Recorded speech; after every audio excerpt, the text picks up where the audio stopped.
You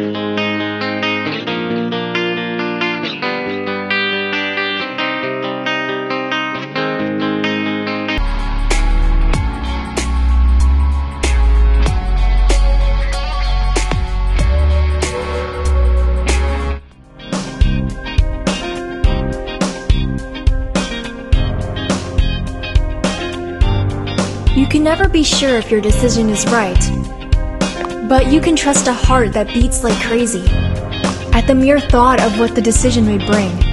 I knew that my visit would mean so much to him and that undoubtedly sparks would be flying all around. I knocked on the door and waited. No one answered. I thought he may have drifted off to sleep or he didn't want to see me. That was when I started questioning my decision. I wanted to head straight home and forget about my stupid idea, but I stopped when I heard footsteps behind the door. I assumed he was looking through the peephole, so I fixed my hair and sent him a kiss. He unlocked the door right away and dragged me inside. Well, look who's here. You're surprised to see me? Yeah, I must say I am. I got used to being rejected by you. I ignored everyone around me because of the exams. You're not the only one who ended up being rejected. But you're here now. I'm not even asking for reasons. Great, because there's really no particular reason for my visit. Haha. Anyway, I'm happy to see you. In a split second, his hand slid from my cheeks to my shoulders. The warmth of his palms seemed comforting, and at the same time was arousing some new emotions in me.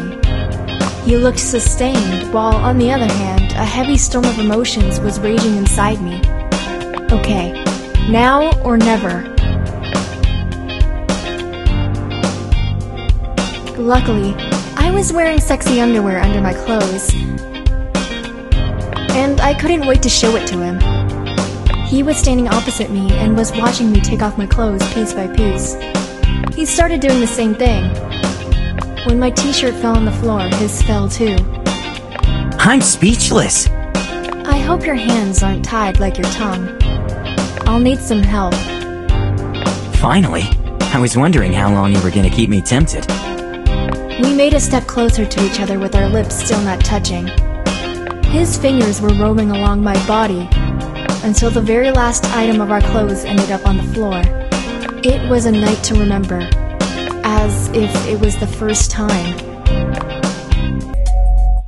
All things considered, an evening in his company wasn't by any means a waste of time. We talked about everything and were getting closer to each other with each new minute.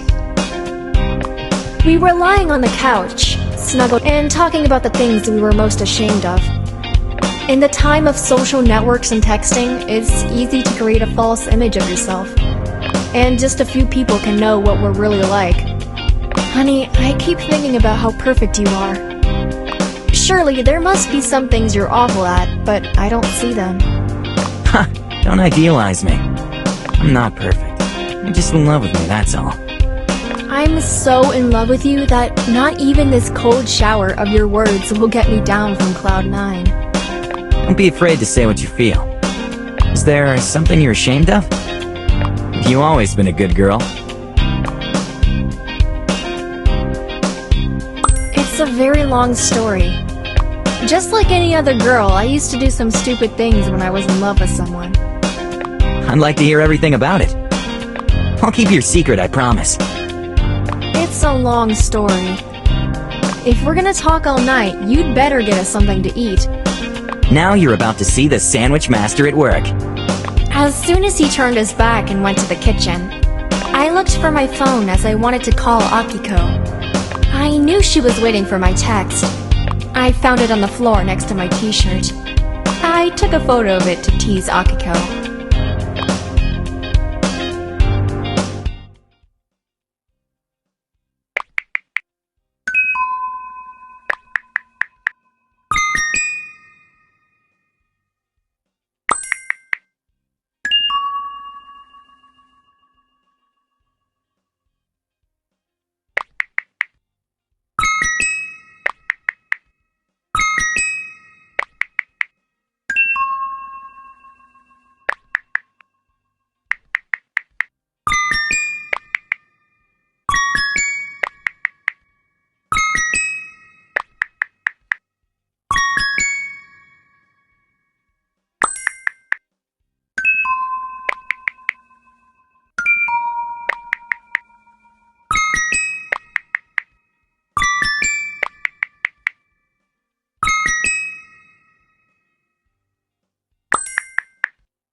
I saw my boyfriend coming back from the kitchen carrying a tray full of sandwiches. He even made an effort to decorate it. I instantly threw my cell phone on the bed and focused my attention on him. You weren't fooling me. You have really excellent cooking skills. Thanks, I did my best. I believe you're half as hungry as I am.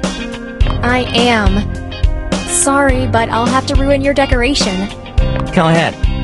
I managed to impress you, and that's what counts. It served the purpose. How confident are you?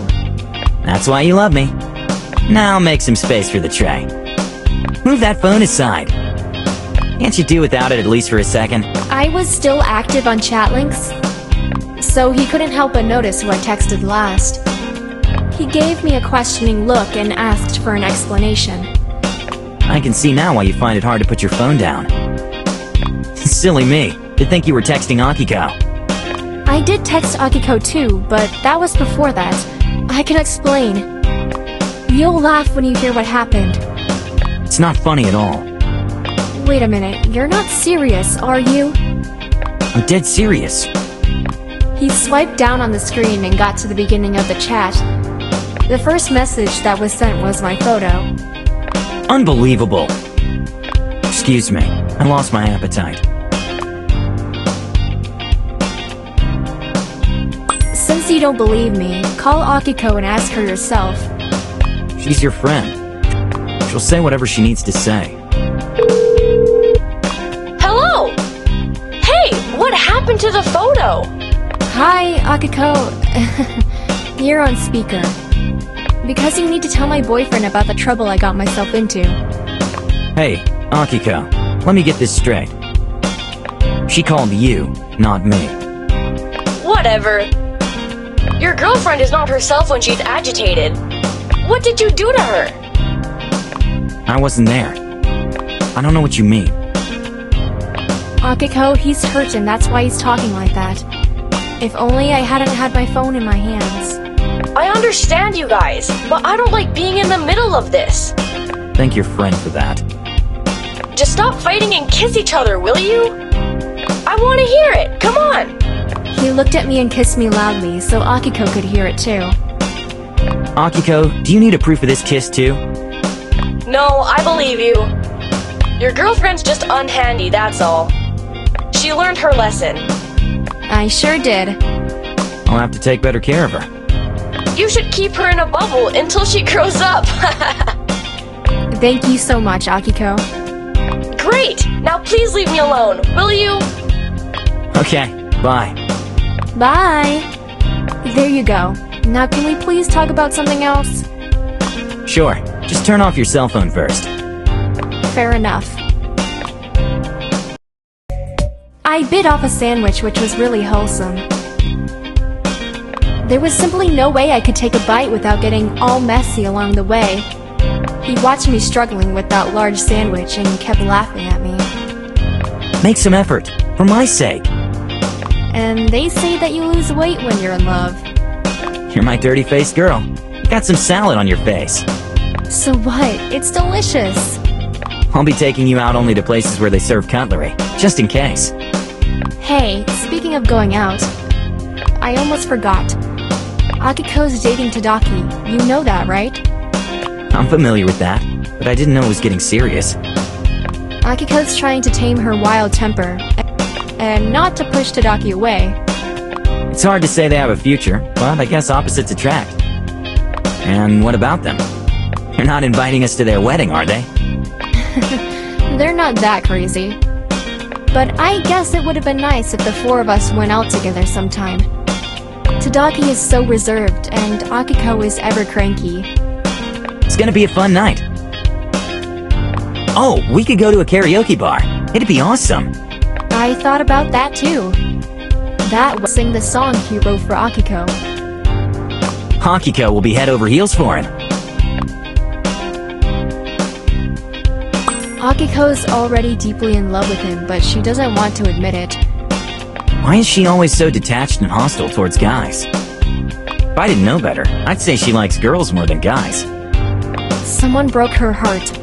She hasn't let anyone approach her ever since. Who's that guy? Has she talked to him before? Yes, but I never met him. She was supposed to meet him at the summer festival, but by the end of the night, we weren't in the mood for anything. You know what I'm talking about. Yeah, let's forget about that. Just like Akiko did. She's moving on, see? We're going on a double date. I can't wait.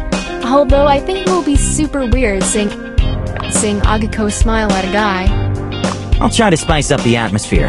I won't let them just sit in silence. It's gonna be fun. Or eerily quiet. I'll arrange the details with Akiko. Oh, look who it is! Isn't it our Queen of Humiliation? Ahem. Hey, Akiko.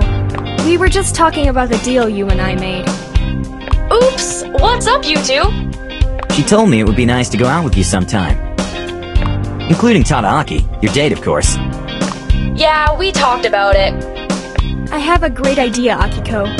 We should totally go to the karaoke bar, all four of us. Oh, I should prepare myself then. Keep practicing. But in case it turns out I'm a better singer than he is, no hard feelings. You don't have to be best at everything, you know? Explain it to your boyfriend that he's never going to have an ear for music like Tadaaki. I know he's talented, but I won't be convinced in it until I hear him sing. So tell me, Akiko, does he sing love songs to you before going to bed? This talk is finished.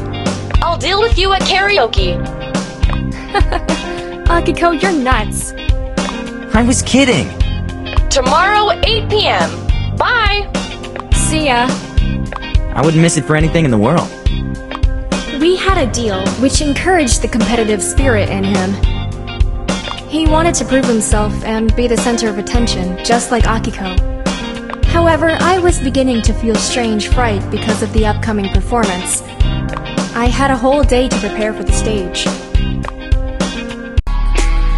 The following day, Tadaaki and Akiko arrived there first and occupied the table by the stage.